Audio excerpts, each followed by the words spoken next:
150페이지 1920년대 일제 식민통치와 경제수탈 보겠습니다. 자, 우리 1919년도에 3.1운동이 일어났고 3.1운동을 계기로 해서 이제 무단통치가 실패했다는 걸 깨닫게 된 거지, 일제가. 그래서 이제 당시 이제 국제 여론도 안 좋았고 해서 일본이 이제 통치 방식을 무단통치에서 문화통치로 바꾸게 됩니다. 자, 그런데 문화통치는 단어는 막 좋아 보여. 그런데 이거는 실질적으로는 우리 한국인을 이간질시키고 분열시키는 아주 기만하는 통치, 우리를 속여먹는 통치예요. 당시 내용을 보시면 왜 그러냐면, 그래 알겠어, 너네 이제 우리 무관 말고 문관들도 총독이 될 수 있게 하겠어 라고 했지만은 실제로 일제강점기 내내 36년 동안 내내 단 한 번도 문관이 총독으로 임명된 경우는 없었고, 육군 대장, 해군 대장 이런 식으로 무관들이 총독이 됐었고, 그 다음에 너네 헌병 경찰을 그래 없앨게, 보통 경찰제 시행할게라고 했지만은, 여러분 여기 자료 보세요. 경찰제 시행한다고 했지만은 경찰 기관, 경찰서, 경찰 인원, 경찰 비용 엄청나게 늘어나죠. 이거 굉장히 우리를 기만하는 거잖아요. 경찰제 한다고 하면서 경찰의 수를 확 늘리고 경찰서도 확 늘리고, 그치? 그 다음에 치안유지법, 이거는 여러분 25년도에 원래는 우리나라 20년도 이제 사회주의가 들어오게 되잖아. 이 사회주의 운동을 탄압하기 위해서 만든 건데, 이게 제1조의 내용에 보시면 뭐 국채를 변형하는 자는 뭐 이래가지고 뭐 처벌한다 이런 게 나와요. 그러니까 치안유지법은 사회주의 운동을 탄압하고자 만든 법이지만은 사회주의 운동 외에도 이제 민족운동하는 사람들, 민족운동가들 치안유지법을 적용해서 많이 탄압을 하게 됩니다. 그러니까 무단통치를 안 한다고 문화통치한다고 했지만은 경찰의 수를 늘린다든지, 뭐 무관들 막 계속 총독이 된다든지, 그 다음에 뭐 치안유지법을 시행했다든지 이런 식이었죠. 그 다음에 언론, 출판, 집회, 결사의 자유를 허용을 해줄게. 원래 10년대는 이거 안 됐잖아, 그치?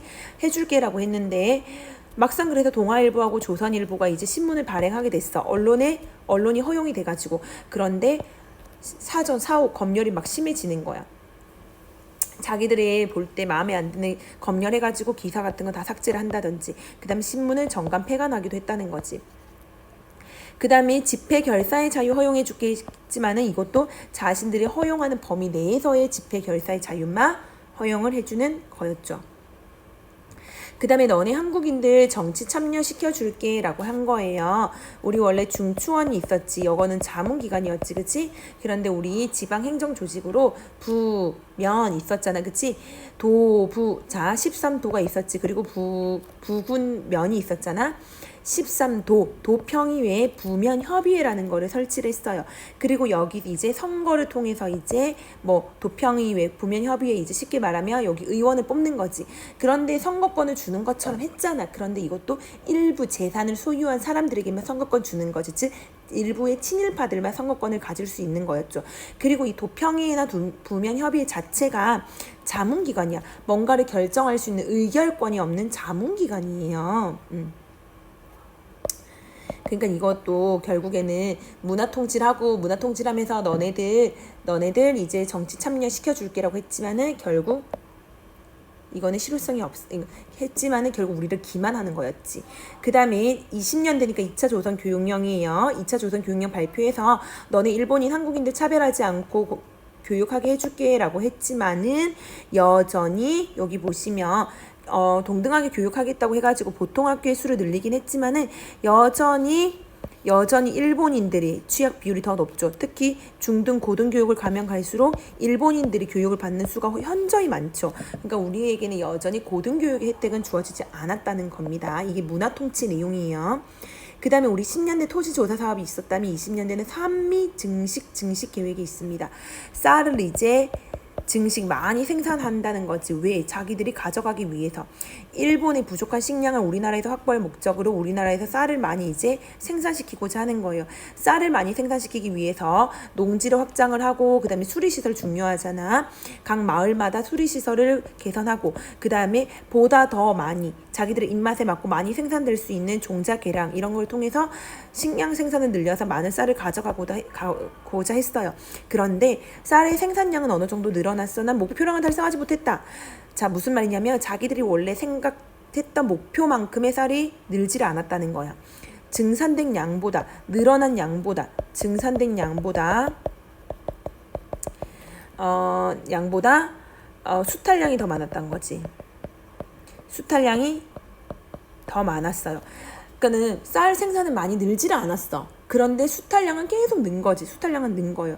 당연히 우리나라 쌀이 부족하니까 우리는 만주에서 수입한 뭐 이런 잡곡으로 생계 유지하고, 농민들이 특히나 이런 수리시설 개선, 농지학적 종작 이런 산미 증식 계획을 하는 데 있어가지고 드는 일체 비용을 농민들이 떠안게 되면서 이 농민들이 이제 소작농으로 전락을 한다거나 그 다음에 하는 거지. 그러니까 농민들은 더욱더 산미 증식 계획으로 경제적 처지가 악화되는 거예요. 그 다음에 10년대 회사령이 이제 회사를 세우려면 우리가 허가를 맡았어야 됐지. 그런데 20년 되면 회사령은 폐지됩니다. 이게 무슨 말이냐면 이제 회사 세우려면 신고만 하면 돼. 무슨 말이야? 일본의 사람들이, 일본 자본이 우리나라에 보다 쉽게 들어오게 하기 위해서, 일본 회사가 우리나라에 보다 쉽게 진출하도록 하기 위해서 회사령을 폐지하게 되는 거죠. 그리고 1923년 되면 일본에서 우리나라에 들어오는 물건에 대해서 관세, 세금도 매기지 않아요. 그러니까는 일본의 자본이 우리나라에 훨씬 더 진출하기가 수월했겠지. 그 다음에 은행령 이런 거 발표해가지고 신은행령, 우리나라 은행이 이제 일본 은행이 합병된다. 이런 거. 여러분 여기 관련해서는 학습지 같은 거 학습지를 보시면 이 그래프가 나오는데, 우리 교과서에도 이렇게 나오는데 제가 좀 더 자세한 걸 이렇게 학습지 실어놨어요. 노란색이 쌀 생산량이야. 쌀 생산량은 그렇게 는 것 같지는 않아. 그치?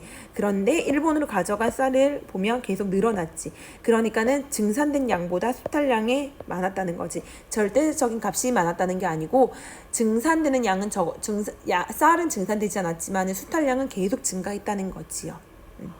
이렇게 해서 정리하시면 되겠습니다. 패들렛 문제 풀어보시고 궁금한 거 있으면 질문하세요.